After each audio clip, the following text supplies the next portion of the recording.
Ako ang pinakamalakas sa buong mundo, na matagal nang namumuhay ng malayo sa lahat. Sa loob ng 10 taon, pare-pareho lang ang ginagawa ko sa bundok, nag-aalaga ng bulaklak at nagtatanim ng gulay.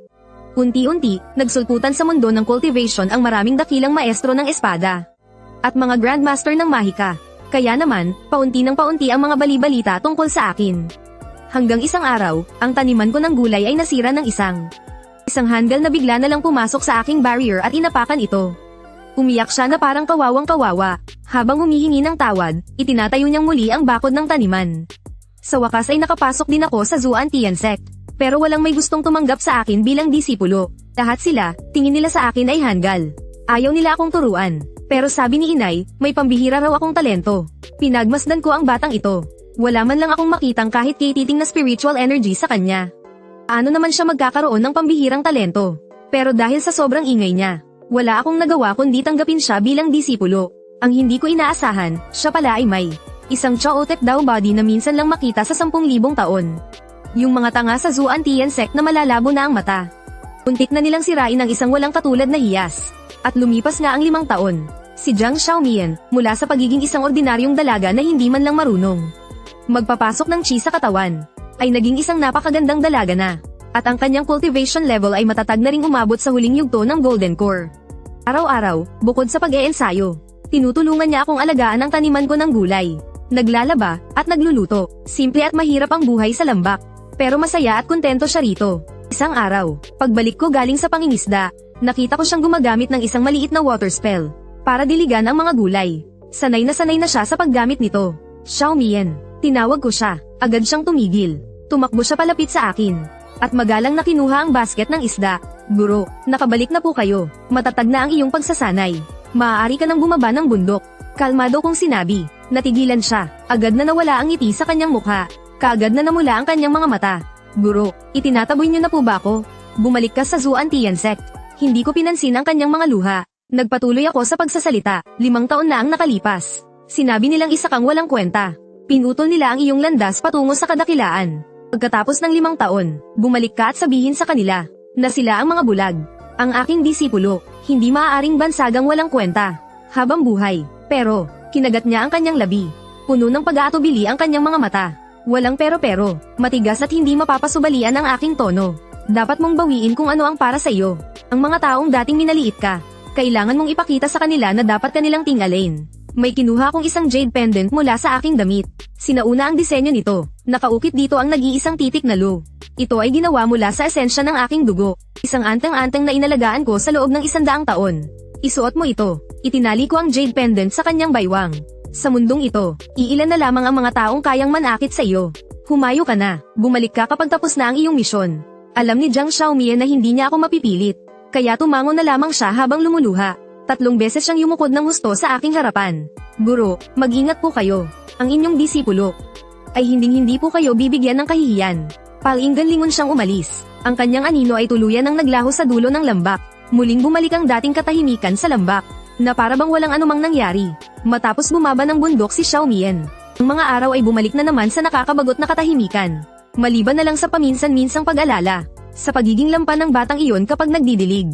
Wala namang ibang nagbago. Ang ganitong katahimikan ay hindi man lang tumagal ng 10 araw. Nang hapong iyon, nagdidilig ako noon ng isang repolyong tuwid na tuwid ang tubo. Biglang kumirat ang dibdib ko. Para akong hinampes ng malakas ng isang hindi nakikitang martilyo. Ang taboong hawak ko ay kumalanseng na nahulog sa lupa. Nabas ng tubig ang binti ng pantalon ko. Iyon ang jade pendant, nabasag. Isang napakalamig at tumatagos sa butong hangarin na pumatay. Ang biglang bumulwak mula sa kaibuturan ng aking puso.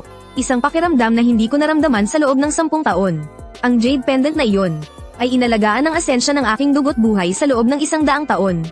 Naglalaman din iyon ng isang sinag ng aking espiritual na kamalayan. Kahit na isang napakalakas na master pa ang gustong manakit kay Xiaomian, kailangan muna niyang lampasan ang jade pendant. Para mabasag niya ito, ang kalaban ay dapat nasa antas na ng pagkadyos. Sa mundong ito ng mga cultivator, kailan pa nagkaroon ng isa pang master na nasa ganoong kataas na antas? Hindi. Ang isang cultivator na nasa ganoong kataas na antas ay may napakalakas na espiritual na kamalayan.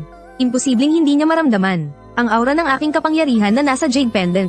Kung nakilala niya ang aking aura, at naglakas loob pa ring umatake ng ganito kalakas. Ako ang kanyang pakay, magaling. Naglakad ako papunta sa gitna ng taniman ng gulay. Mayroong nakatusok dong isang baluktot na patpat. Iyon ay basta ko lang itinulos dyan 10 taon na ang nakalipas. Para gawing balag ng mga sitaw. Hinangin at inarawan. Ang kahoy na patpat ay matagal ng bulok na bulok. Tila madudurog sa isang dampi lamang. Hinawakan ko ang dulo ng kahoy na patpat. Dahan-dahan ko itong hinugot mula sa basang lupa. Habang natatanggal ang mga kumapit na lupa, isang malamig at matalim na kislap ang sumilay sa ilalim ng sikat ng araw. Unti-unting natuklap ang nabubulok na balat ng patpat, at lumitaw ang kinakalawang na espada sa loob. Sa talam ng espada, ay may nakaukit na 2 sinaunang salita na halos natabunan na ng kalawang. Tanong langit, 10 taon nang hindi nakakatikim ng dugo. Hindi ko alam kung ang aking matandang kasama ay nalulungkot na rin. Dala-dala ko ang espada, naglakad ako papunta sa ilalim ng bubungan. Doon ay may isang paso ng orchideas na may basag sa bibig. Ang halaman sa loob nito ay matagal nang natuyo at namatay. Isang dakot na tuyong lupa na lang ang natira. Itinaas ko ang aking paa, at dinurog ang paso, sa gitna ng lumilipad na alikabok at basag na piraso ng paso. Mula sa mamasamasang lupa, ay may nahukay akong isang bagay na nakabalot sa papel de mantika. Ang papel de mantika ay matagal nang nabulok. Naging abo ito sa isang bahagyang pagdampi. Lumitaw ang isang salansan ng mga papel agimat na naninilaw hanggang sa mang-itim. Ang mga sulat na gawa sa pulang tinta ay malabo na at hindi na mabasa. Naglalabas ito ng amoy ng kalumaan. Itinago ko ang mga papel agimat sa aking dibdib. Hawak ang espada sa isang kamay. Umayo ako sa gitna ng hardin. 10 taon na. 10 taon na akong namumuhay ng mag-isa dito sa kabundukan. Ang mga tao sa mundong ito, nakalimutan na yata ang aking pangalan. Nakalimutan na ang takot na dulot ng espadang nakabantay sa kanilang mga ulo. Isang grupo ng mga hanggal na hindi alam ang kanilang lugar. Nagtatag ng mga sekta sa aking mismong harapan. Tinatawag ang kanilang mga sarili na nasa panig ng kabutihan. At ngayon, sa tindi ng kanilang kayabangan, naglakas loob pa silang galawin ang mga tao ko. Humakbang ako ng isang beses. At ang aking anyo ay naglaho sa gitna ng lambak. Ang naiwan na lang ay isang wasak na halamanan. At mga basag na paso. Bukhang, oras na para muling ipaalala sa mundong ito. Ang pangalan ni Lu Beimu. Ang natitirang aura mula sa nabasag na jade pendant. Ang gumabay sa akin patungo sa silangan. Hindi ako lumipad gamit ang aking espada. Naglakad lamang ako ng walang pagmamadali. Sa bawat hakbang ko, ang mga bundok at ilog sa ibaba ko ay tila umaatres ng 100 li. 10 taon akong namuhay ng malayo sa lahat. Tila lalong humihina ang espiritual na enerhiya sa mundong ito. Kasabay nito, bumagsak na rin ng husto ang kalidad ng mga cultivator. Nang makarating ako sa isang himpilan sa bundok, narinig ko ang pag-uusap ng ilang mga batang cultivator. Pagagara ang kanilang mga kasuotan. Hindi pangkaraniwan ang kanilang mga espada. At kitang-kita sa kanilang mga kilos ang kayabangan. Sa isang tingin pa lang, malalaman mong galing sila sa isang tanyag at malaking sekta. Narinig nyo na ba, yung walang kwentang si Jiang Xiaomian mula sa Xuanshan sect? Hindi ko alam kung paano sinuwerte. Pero nagtagumpay siya sa foundation building noong bumaba siya para magsanay. Ano naman kung naka-foundation building na siya? Isa lang siyang basura na hindi man lang kayang maglabas ng espiritual na enerhiya. Kahit na magtagumpay pa siya pa rin ang pinakamahina sa lahat. Narinig ko pa, sinaktan daw niya si Senior Brother Gu Yunfei. Ang lakas naman ng loob niya. Si Senior Brother Gu ay personal na disipulo ng Sect Master. Isang henyo, siguradong gumamit ang basurang yun ng isang madilim at masamang pamamaraan. Nabalitaan ko, nahuli na raw siya ng sekta at dinala pabalik. Kasalukuyan siyang iniimbestigahan sa entablado ng parusa sa harap ng tarangkahan. Ang kamay kong may hawak na tasa ay biglang natigilan. Dahan-dahan akong lumapit sa kanila, at tumayo sa harap ng kanilang mesa. Nagtanong ako sa kalmadong boses. Ang Xuanshan sect, paano makapunta roon? Ang binatang namumuna sa kanila, na nakasuot ng magarang damit, ay tiningnan ako mula ulo hanggang paa. Nang makita ang suot kong damit na gawa sa magaspang na tela. Hawak-hawak pa niya ang isang sirang espadang puno ng kalawang. May bahid ng hindi may tatagong paghamak sa kanilang mga mata. Sino ka? Ang Zuantian sect ba ay para sa mga tulad mong nagtatanong? Lumayas ka, huwag kang sagabal dito. Hindi na ako nagsalita, isang pitik lang ng aking daliri. Isang halos hindi makitang enerhiya ng espada. Ang lumabas mula sa dulo ng aking daliri. Tahimik na dumaan ito sa kanilang mesa. Natigilan muna sila, at bigla nilang natuklasan ng may takot, na ang ipinagmamalaki nilang espiritual na espada na nakasabit sa kanilang baywang, ay sabay-sabay na nabali sa gitna. Ang hiwa ay kasing kinis ng salamin. Nagsilaglagan sa sahig ang mga putol na dulo ng espada. Hindi man lang nila nakita kung paano ko ginawa iyon. Ikaw, namutla ng husto ang binatang nakadamit ng mag-ara. Ang kamay niyang nakaturo sa akin ay nanginginig na parang dahon. Ngayon, maaari niyo na bang sabihin sa akin ang daan? Ganoon pa rin ang kalmadong tono ng boses ko. Takot na takot silang itinuro ang direksyon. Hindi na sila nang ahas pang magsalita. Ito na pala, ang mga batang henyo sa mundo ng cultivation ngayon. Kahit ang pinakapayak kong enerhiya ng espada ay hindi nila masalaw. Napakainip, sinundan ko ang direksyong itinuro nila. At sa loob lang ng ilang saglit, Isang maringal na bundok ng mga immortal ang lumitaw sa aking harapan. Sa dambuhalang arko ng tarangkahan, nakaukit ang tatlong mag-agarang salita, Zuan-Tian Sect. Ipinapakita nito ang masiglang buhay ng bagong tatag na sekta. Sayang, ang siglang ito ay magtatapos ngayong araw, sa harap ng tarangkahan ng bundok. Nagkukumpulan ang mga tao, siksikan at halos hindi ka makasingit sa dami nila. Madali kong nalagpasan ang mga tao. Nakita ko ang tagpo sa gitna ng plaza. Si Jiang Xiaomian ay iginapos ng mga kid ng sinlaki ng braso. Nakatali sa isang itim na halijing bato. Dugo-duguan ang buong katawan niya. Ang dati niyang malinis na damit ay gutay-gutay dahil sa latigo. Kitang-kita ang mga latay na abot hanggang buto. Mahina ang kanyang paghinga. Walang lakas na nakayuko ang kanyang ulo. Halatang nawawalan na siya ng malay. Sa kanyang harapan, nakatayo ang isang mayabang na binata. Siya na marahil ang tinutukoy nilang si Gu Yunfei. Hawak niya ang isang mahabang latigo na kumikislap sa kidlat. Mapagmataas niyang tinitingnan si Jiang Xiaomian. Puno ng kasiyahan at paghamak ang kanyang mga tingin. Magsalita ka, iyang itim na mahika mo. Saang masamang sekta mo ba natutunan? Humagupit ng latigo si Gu Yunfei. Sumabog ang kidlat, nag-iwan ito ng isa pang marka sa likod ni Jiang Xiaomian. Isang sunog at nangingitim na sugat. Nanginginig sa sakit ang buong katawan ni Jiang Xiaomian. Ngunit mahigpit lamang niyang kinagat ang kanyang labi. Hindi man lang siya umimik. Matigas talaga ang buto mo. Palamig na ngumisi si Gu Yunfei. At pag-alit siyang sumigaw. Sino ba talaga ang iyong guro? Naglakas loob siyang turuan ng isang salot na tulad mo. Sabihin mo, baka sakaling bigyan pa kita ng mabilis na kamatayan. Naroon sa paligid ang mga disipulo ng sektang Xuanshan. Sila'y humalakhak ng may panunuya. Pinagtuturo-turuan ang babaeng nakagapos. Tiningnan ko ang latigong may kidlat na malapit ng humagupit. Tiningnan ko ang mga nagsasalubong na sugat sa likod ng aking disipulo. Tiningnan ko ang mga mapanlibak na ngiti sa kanilang mga mukha. Itinaas ko ang aking kamay. Ang espadang Wentian na puno ng kalawang ay mahinang umugong sa aking kamay. Sa sumunod na sandali, isang napakabilis na sinag ng liwanag ang tumawid sa layong 100 zang. Si Gu Yunfei ay naghahanda ng ihagupit ang latigo. Ang mapangasar ng ngiti sa kanyang mukha ay biglang nanigas. Hindi siya makapaniwalang yumuko, habang tinitingnan ng isang anti-gong bakal na espada, na tumagos mula sa kanyang dibdib. Ang dulo nito ay tumutulo pa ng mainit na dugo. Ganap na katahimikan ang bumalat sa paligid. Ang mga mata ng lahat ay napako sa espadang nasa dibdib ni Gu Yunfei, at sinundan ng kanilang tingin ang talong nito. Hanggang sa makita ko, na hindi nila namalayan kung kailan lumitaw sa gilid ng liwasan. Dahan-dahan akong humakbang pasulong. Sa bawat hakbang, unti-unting nawawala ang buhay sa katawan ni Gu Yunfei. Nang makarating ako sa kanyang harapan, tuluyan nang naglaho ang kislap sa kanyang mga mata. Hindi ko pinansin ang bangkay niyang hindi mapapikit. Ginapang ko ang aking tingin sa lahat ng naroroon. Sa mga miyembro ng Xuanshan Sect na halos mamatay sa takot. Ang boses ko ay malamig at puno ng galit. Ako ang kanyang guro. Kayo, may mga huling habilin pa ba kayo? Pagkabitaw ko ng mga salitang iyon, katahimikan, at pagkatapos, isang takot na ramagasan na parang malaking alon. Ang ilang disipulo sa unahan ay hindi na makatayo ng maayos. Nanlambot ang kanilang mga binti. Bumagsak sa lupa, isang matanda na nakasuot ng damit ng isang elder. Ang humakbang mula sa karamihan. Itinuro ako, at sumigaw na nagkukunwaring matapang kahit takot. Pangahas na baliw, naglakas loob kang gumawa ng gulo sa mismong tarangkahan ng Xuanshan Sect. At patayin ang pinakamamahal na disipulo ng Sect Master. Ikaw, wala man lang akong interes na sayangin ang laway ko sa kanya. Tiningnan ko lang siya ng malamig. Sa isang tingin na iyon, naroon ang isang hibla ng aking diwa ng espada na 10 taon ko nang hindi ginagamit. Biglang naputol ang boses ni Zhang Jingshan. Nagyelo sa kanyang mukha ang galit at takot, model.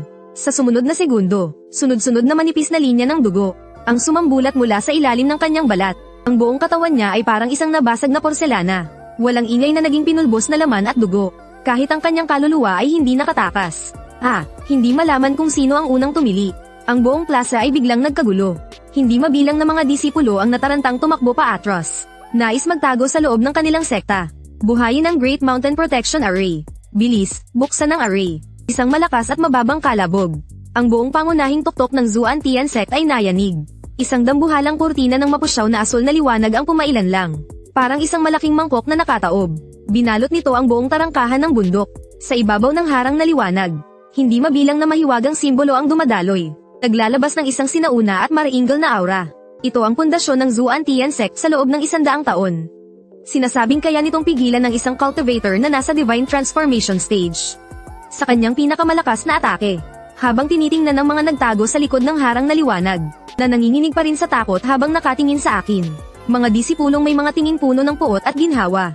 Medyo natawa ako. Inakala nila, naligtas na sila. Hawak-hawak ko ang Wentian. Dahan-dahan akong naglakad papunta sa harap ng dambuhalang harang na liwanag.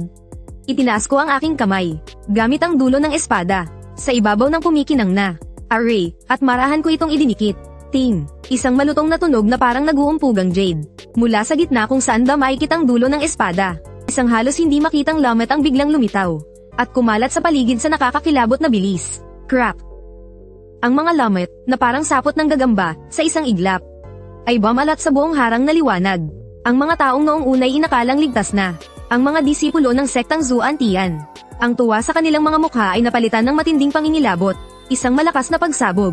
Ang sinasabing hindi magigibang harang ng bundok.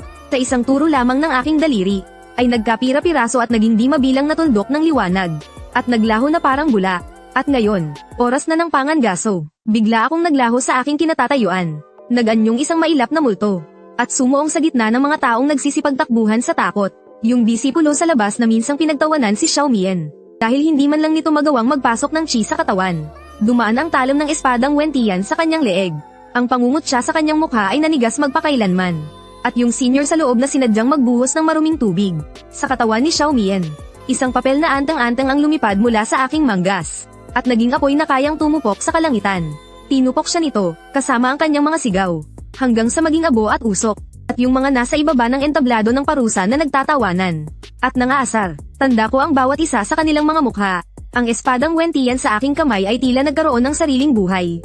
Sa bawat pagwagayway nito, tiyak na kumikitil ito ng isang buhay ng mga dating ng api sa disipulo ko. Tinina ng dugo ang puting hagdan ng jade sa harap ng tarangkahan ng bundok. Sunod-sunod ang mga nakakakilabot na sigawan. Hindi na ito isang sagradong lugar para sa mga immortal, kundi ang impyernong Abici. Ang mga porma sayo ng espada na kanilang ipinagmamalaki, ay parang laro lang ng bata sa aking harapan. Ang mga mahiwagang sandata na kanilang inaasahan para mabuhay, ay nagkakadurog-durog sa sandaling madikitan ng enerhiya ng aking espada. Takot, isang takot na hindi pa nila kailanman naramdaman. Ang siyang bumalat sa puso ng bawat isa. Sa wakas ay napagtanto nila, na ang taong kanilang binangga, ay hindi isang pangkaraniwang mandirigmang nag-iisa. Nang papatayin ko na ang huli, ang Deacon Elder na nanakit noon kay Xiao Mian.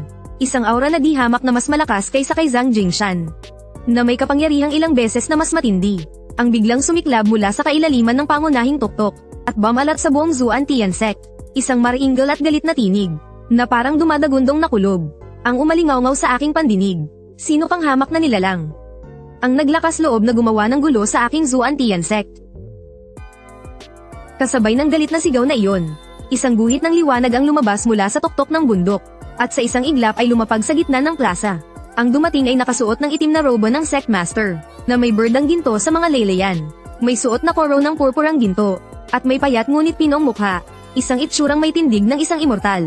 Nag-uumapaw ang espiritual na enerhiya sa kanyang paligid. Malinaw na ang kanyang antas ay nasa huling yugto na ng pagbabagong espiritu. Isang napakalakas na cultivator. Sa kanyang paglapag, nakita niya ang sahig na puno ng mga bangkay at dugo. Sa kanyang mukha na dating maringal, agad itong napuno ng matinding pagnanasang pumatay. Ang kanyang tingin ay parang patalim, at mahigpit na nakatutok sa akin. Ikaw, datang pumatay sa aking mga disipulo. Sa kanyang boses, mayroong nag-aalab na galit na hindi mapigilan. Hindi ako sumagot, hawak ko lamang ang Wentian na tumutulo pa rin ng dugo. Habang sinusuri siya ng may interes, ang aking pananahimik, para sa kanya, ay isang matinding panghahamon. Sa tindi ng galit ay napatawa siya. Magaling, ako si Xiao Yi. Sa loob ng 300 taon mula nang itatag ko ang Zuan-Tian sect. Ikaw ang kauna-unahan, na naglakas loob na gumawa ng ganitong kalapastanganan dito. Ngayong araw, dudukutin ko ang iyong kaluluwa at dudurugin. Upang hindi ka na muling maisilang magpakailanman. Hindi pa man niya natatapos ang kanyang sinasabi. Isang bagay ang biglang lumitaw sa kanyang likuran. Isang lunti ang banal na espada. Nang lumitaw ang espadang iyon, ang tunog ng paglaginit ng espada ay umalingaw-ngaw sa kalangitan. Dala ang isang matalim na enerhiyang kayang bumasag sa kalangitan. Pinayanig nito ang hangin at mga ulap. Iyan ang natatanging sandata ng Sect Master. Ang espadang Qing Zuan. Kumilos na ang Sect Master. Siguradong patay na ang demonyong iyan. Ang mga natirang disipulo, uling nag-alab ang pag-asa sa kanilang mga mata. Para bang nakita na nila ang kanilang tagapagligtas. Bumuo ng selyo ng espada si Xiao Yi sa kanyang kamay. Habang bumubulong ng isang orasayon, biglang nagliwanag ng husto ang espadang Qing Zuan. Naging isang lunti ang sinag ng espada na may habang ilang dosenang metro. Bumagsak ito diretso sa akin. Ang ataking ito ng espada, nagpakilos sa espiritual na enerhiya ng langit at lupa. Talagang pambihira ang lakas nito. Sapat na para wasakin ang mga bundok. Pero, tahimik ko lang itong pinanood. Medyo natatawa pa nga ako. Ang panimulang pormang ito, ang paraan ng pagpapagalaw ng espiritual na enerhiya. Ang peking esensya ng Dao sa galaw ng espadang ito. Napaka-pamilyar, kahit na binago niya ito ng kung ano-ano. Naging katawa-tawa ito at walang saysay. Puno ito ng mga butas. Pero sa isang tingin lang ay nakilala ko na agad ito. Hindi ba't ito ang isinulat ko ilang daang taon na ang nakalipas noong wala akong magawa? Basta ko nalang isinulat sa ilang pirasong papel. Bilang isang burador para pag-aralan ang mga barya-sayo ng daan ng espada. Naaalala ko, ang mga papel na iyon. Ginamit ko lang na pansapin sa paan ng mesa. Hindi ko akalain na maipapasa pa pala ito. At itinuring pa ng isang tanga bilang isang walang kapantay na sikretong pamamaraan. Tumingala ako, at tinitigan kong mabuti si Xiaoyi. Ang mukha niyang nababalot sa galit. Sa isang sulok sa kaibuturan ng aking alaala. Isang bata at sip-sip na mukha ang nagpatong sa kanya. Kaya pala siya, noong mga araw sa aming sekta. Yung pangkaraniwan lang ang talento. Pero laging nakabuntot sa akin. At walang tigil sa pagtawag ng Kuya Lu. Ang napaka-ambisyoso kong junior. Hindi ko akalain. Nasa pamamagitan lang ng ilang pahina ng basura ang itinapon ko. Nagawa niyang maging isang pinuno ng sekta. Talagang mapaglaro ang tadhana, habang papalapit ang berdeng espada ng enerhiya na kayang pumutol. Sa isang bundok at hatiin ito sa dalawa. At malapit nang tumama sa ulo ko. Sa wakas ay kumilos na ako. Hindi ako gumamit ng espada. Ni hindi ko ginamit ang anumang espiritual na enerhiya para protektahan ang sarili. Itinaas ko lang ang dalawa kong daliri. Ang hintuturo at ang hinlalato. Dahan-dahan. At inipit ang dulo ng espada ng enerhiya. Isang malakas na pagsabog. Ang marahas na enerhiya ng espada ay sumabog. At mula sa akin ay kumalat sa paligid. Winasak nito ang lahat ng natitirang gusali. Pero ni dulo ng damit ko ay hindi man lang natinag. Ang kayabangan sa mukha ni Xiaoyi ay biglang naglaho. Napalitan ito ng pagkalito at matinding takot. Hindi niya lubos maintindihan ang nangyayari sa kanyang harapan. Ay ito. Imposible ito. Baliw-baliwan niyang ginamit ang kanyang espiritual na enerhiya. Para subukang isulong pa ang espadang Qingzuan kahit isang pulgada lang. Pinanood ko ang kanyang walang saysay na pagpupumiglas. At mahinahon akong nagsalita. Ang ganyang klaseng pambatang pamamaraan. Sinong nagturo sa iyo niyan? Ang mga salita ko ay parang isang karayom. Na tumusok sa natitira niyang yabang. Ang mukha ni Xiaoyi ay agad na naging kulay ube sa galit. Matungal siya, habang ibinubuhos ang lahat ng kanyang espiritual na enerhiya. Nang walang pag-aalinlangan sa espadang Qingzuan. Ang espada ay nagsimulang manginig ng marahas. At umugang na tila hindi na makayanan ng bigat. Sinusubukang kumawala sa pagkakaipit ng aking mga daliri. Mabasag ka, ibinuhos niya ang lahat ng kanyang lakas. Ang berdeng liwanag sa dulo ng espada ay sadyang nakakasilaw. Sayang, ang alitap-tap ay mananatiling alitap-tap. Medyo naiinip na ako. Diniinan ko ng bahagya ang aking daliri. Isang malutong na daing ang umalingaw-ngaw sa buong plaza. Sa gitna ng sukdulang takot sa mga mata ng lahat. Iyong espadang itinuturing ng mga disipulo ng Zuan Tian Sect. Bilang banal na sandata, ang Qingzuan Sword. Mula sa dulo nito, ay unti-unting naduraj. Hindi mabilang na berdeng pira-piraso. Ang kumalansang habang nalalaglag sa sahig. EFFT. Dahil nawasak ang sandatang nakakabit sa kanyang buhay. Nayanig ang isip at kaluluwa ni Xiaoyi. Agad siyang bumuga ng maraming dugo. Tila tumanda siya ng ilang dekada sa isang iglap. Sobrang hamina ang kanyang aura. Napaurong siya ng pasuray-suray. Habang nakaturo sa akin, ang tanging natitira na lang sa kanyang mga mata, ay purong takot at hindi paniniwala. Ikaw, sino ka ba talaga? Ayoko nang mag-aksaya pa ng laway sa kanya. Ibinaba ko ang aking daliri. Dahan-dahan akong naglakad palapit sa kanya. Mabagal ang aking mga hakbang. At napakagaan. Ngunit sa bawat paghakbang, para bang tinatapakan ng puso ng lahat. Ang mga nakaligtas na disipulo at elder. Sa ilalim ng hindi nakikitang presyon na ito, ay sunod-sunod na napaatras. Mayroon pang ang nanlambot ang mga binti, at diretsyong napasubasob sa lupa. Gustong tumakas ni Xiaoyi. Pero nakalap sa kanya ang aking enerhiya. Nanigas na parang bato ang kanyang katawan. Kahit isang daliri ay hindi niya maigalaw. Wala siyang magawa kundi ang panoorin ako. Habang papalapit sa kanyang harapan. Pinanood niya ang dahan-dahan kong pag-angat ng aking palad. Isang pahiwatig ng matinding determinasyon ang sumilay sa kanyang mga mata. Tila gusto niyang pasabugin ang kanyang espiritual na diwa upang isabay ako sa kamatayan. Sa aking harapan, wala ka man lang karapatang pasabugin ang iyong sarili. Mahinahon kong sinabi, marahang dama po ang aking palad. Sa kanyang dantiyan sa ibabang bahagi ng kanyang tiyan. Isang marahang diin lamang. At saka binawi, si Xiaoyi ay tila tinamaan ng kidlat. Malakas siyang nanginig. Yumuko siya at tiningnan ang kanyang dantiyan. Sa simula, pagkalito ang mababasa sa kanyang mukha. Ngunit agad itong nilamon ng walang katapusang kawalan ng pag-asa. Ang espiritual na enerhiya na pinaghirapan niya sa daan-daang taon ay parang isang rumaragasang baha mula sa nasirang dam. Walang tigil itong dumadaloy palabas mula sa kanyang buong katawan, pabalik sa kalangitan at kalupaan. Ang kanyang napakatibay na dantiyan na dagat ng enerhiya ay para na ngayong isang lobong tinusok. Hindi na ito makapag-ipon kahit kay titing na espiritual na lakas. Ang kanyang antas ng kapangyarihan ay kitang-kitang bumabagsak ng napakabilis. Mula sa pagkadyos, sa nasisilang na kaluluwa, sa gintong ubod, sa pundasyon, hanggang sa huli, tuluyan siyang naging isang ordinaryong mortal na hindi na kayang magsanay. Ang kapangyarihan ko. Nagpakawala si Xiaoyi ng isang sigaw na nakakadurog ng puso. Nanlambot siyang bumagsak sa lupa. Para siyang isang isdang wala sa tubig. Walang magawang nangingisay. Nakahandusay siya sa lupa. Habol-habol ang kanyang hininga. Ang kanyang nanlalabong mga mata ay mariing nakatitig sa akin. Tila naghahanap sa aking mga galaw. Sa aking walang kapantay na dominanteng estilo. Nang kahit anong pamilyar na bakas. Ang takot na matagal nang nakabaon sa kaibuturan ng kanyang alaala. Ay unti-unting gumigising. Naalala niya ang nangyari daan-daang taon na ang nakalipas.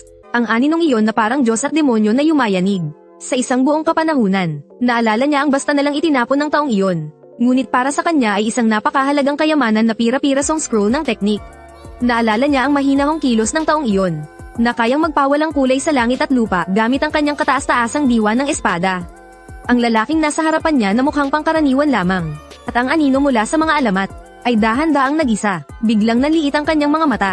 Nanginginig ang kanyang mga labi. Sa wakas, gamit ang kanyang huling lakas, nakabigkas siya ng ilang salita. Ikaw si Lu Beimu. Mula sa itaas ay tiningnan ko siya. Walang bahid ng anumang emosyon ang aking mga mata. Para lang akong nakatingin sa isang langgam. Ang paglumpo kay Xiaoyi ay simula pa lamang. Hindi ko na siya muling sinulyapan pa. Ang langgam na ito na dati masiglang gumagalaw ay hindi nakarapat-dapat pag-aksayahan pa ng aking pansin. Ang aking tingin ay dahan-daang itinoon pa itaas at tumama sa malayong bundok na iyon. Naabot langit ang tuktok. Doon, naroon ang pundasyon ng Zuan-Tian sect. Ang sumusuporta sa sektang ito, ang ugat ng espiritual na enerhiya na nagbigay ng 100 taong swerte. 10 taon na, mula nang mamuhay ako ng simple sa South Mountain. Ang espadang ito na nagngangalang Wentian, ay basta ko nalang itinulos sa aking taniman ng gulay. Nagsilbing tulos sa loob ng 10 taon. Dito itinali ang mga pipino. At dito rin gumapang ang mga sitaw. Ang matinding hangarin na pumatay sa talam nito, ay matagal nang nahugasan ng simpleng pamumuhay sa bukid at tuluyan nang nawala. Ngunit ngayon, tila naramdaman nito ang hangarin ng kanyang amo. Nagsimula itong umugang ng mahina ngunit may pananabik. 10 taon akong nagtanim ng gulay. 10 taon ko ring hinasa ang espadang ito. Ngayong araw, hahayaan kong ang mundong ito, na muling maalala ang bagsik ng espadang ito. Pahinahon kong itinaas ang Wentian sa itaas ng aking ulo. Sa isang iglap, tumigil ang hangin. Hindi gumalaw ang mga ulap. Ang buong mundo ay parabang may pumindot sa pause button. Lahat ng tunog, lahat ng kulay, ay biglang naglaho sa isang sandali. Isa na lang ang natira sa pagitan ng langit at lupa. At iyon ay ang nagmumula sa akin. Mula sa talam ng aking espada. Ang walang tigil na pag-apaw. Ng diwa ng espada na puro at sukdulan ang lakas. Hindi ito ang nagniningning na gintong liwanag ng espiritual na kapangyarihan. At hindi rin ito ang demonyong enerhiya na kayang wasakin ang mundo. Ito ay isang purong kalooban na sapat ang talam upang hatiin ang lahat ng bagay. Natuklasan ng mga nakaligtas na disipulo ng Zuan-Tian sect ng may pagkasindak, na ang kanilang ipinagmamalaking dakilang pananggalang ng bundok, sa harap ng diwa ng espadang ito, ay parang yelo sa ilalim ng sikat ng araw. Natahimik na natutunaw, at nagkakawatak-watak. Pagkatapos, ibinaba ko ang aking espada. Walang malakas na ingay na yumanig sa kalangitan. Wala ni katiting na tunog. Ang oras at espasyo, sa isang hagod na ito, ay tila nawalan ng kabuluhan. Isang kulay abong enerhiya ng espada na hindi kayang makita ng mga mata. Ang kumawala mula sa talim. Mukha itong mabagal, pero sa katotohanan ay mas mabilis pa sa kayang unawain ng lahat. Dumiretso ito patungo sa pangunahing tuktok ng Zuan-Tian sect. Ganap na katahimikan. Pagkalipas ng isang sandali, crack. Isang mahinang tunog ng pagkabiyak ang narinig. Tila isa itong hudyat. At pagkatapos noon, habang nakatitig ang lahat ng may takot na hinding-hindi nila malilimutan sa buong buhay nila. Ang pangunahing tuktok ng sektang Xuanshan na nakatayo ng daan-daang taon. Simula sa pinakatuktok nito, isang bitak na hindi matano ang ilalim. Agad na tumagos sa buong katawan ng bundok. Dagabog, dagandong, ang nahuling, ugong na kayang bumasag ng eardrum. Sa wakas ay humagupit sa buong kalangitan at kalupaan.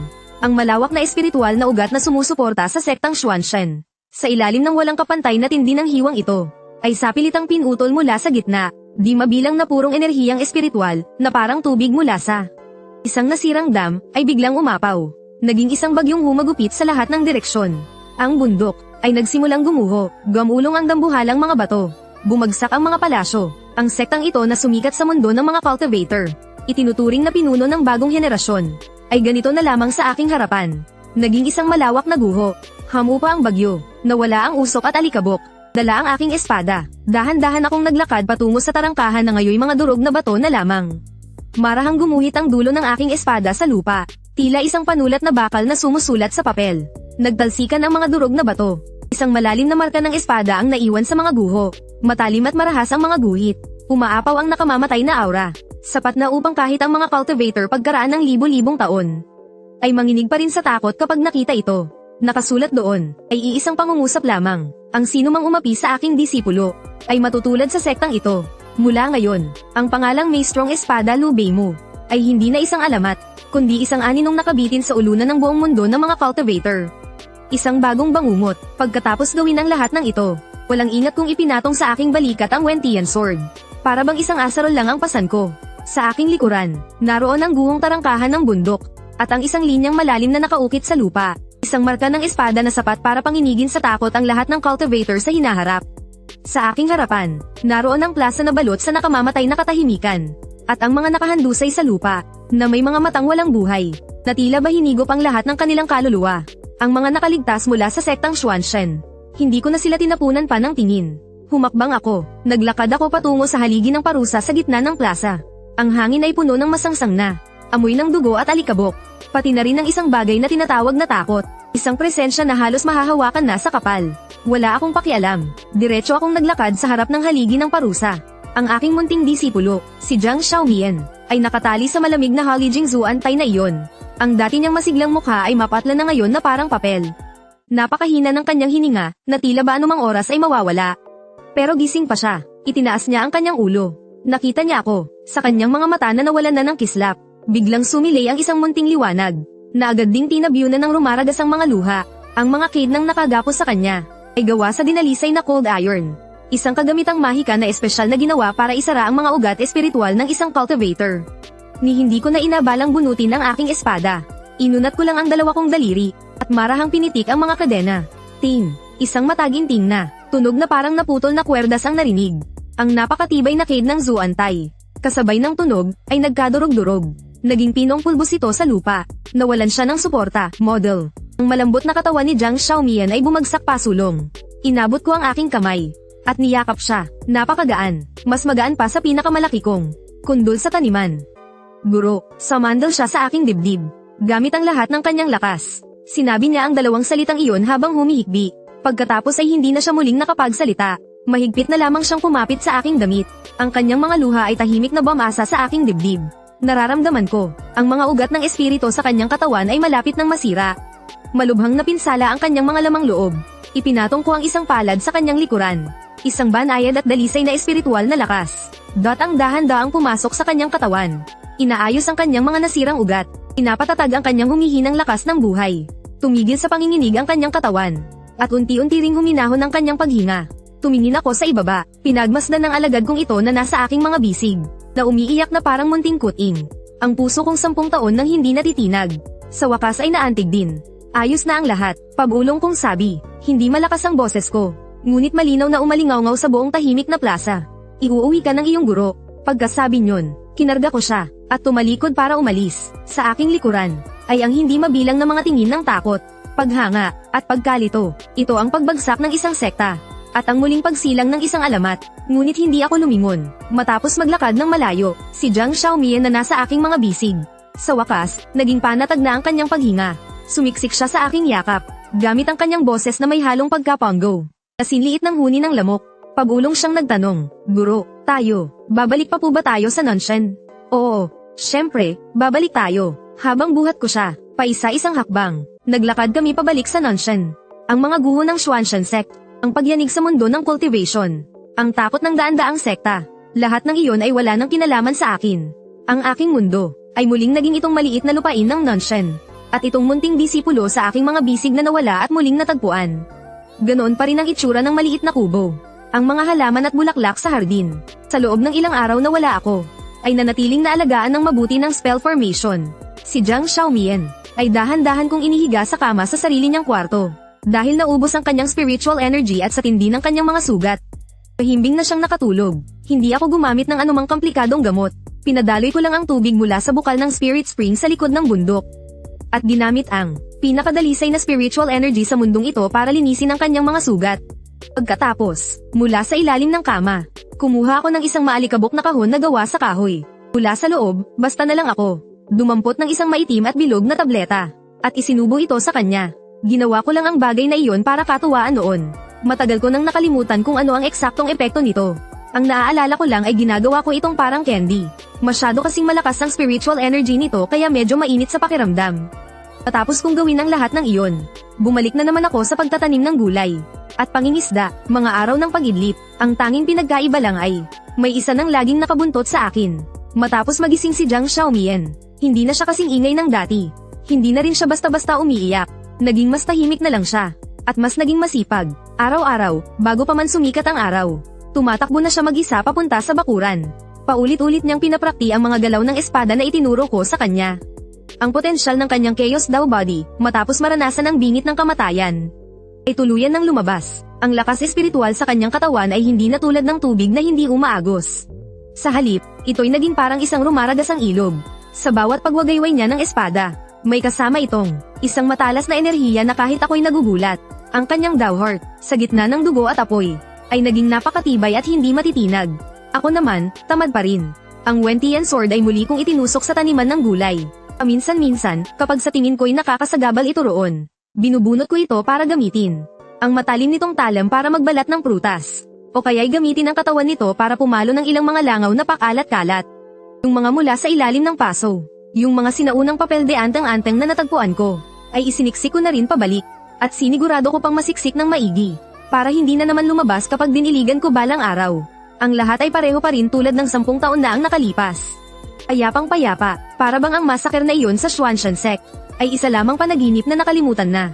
Ngunit hindi nakalimot ang mundo ng cultivation.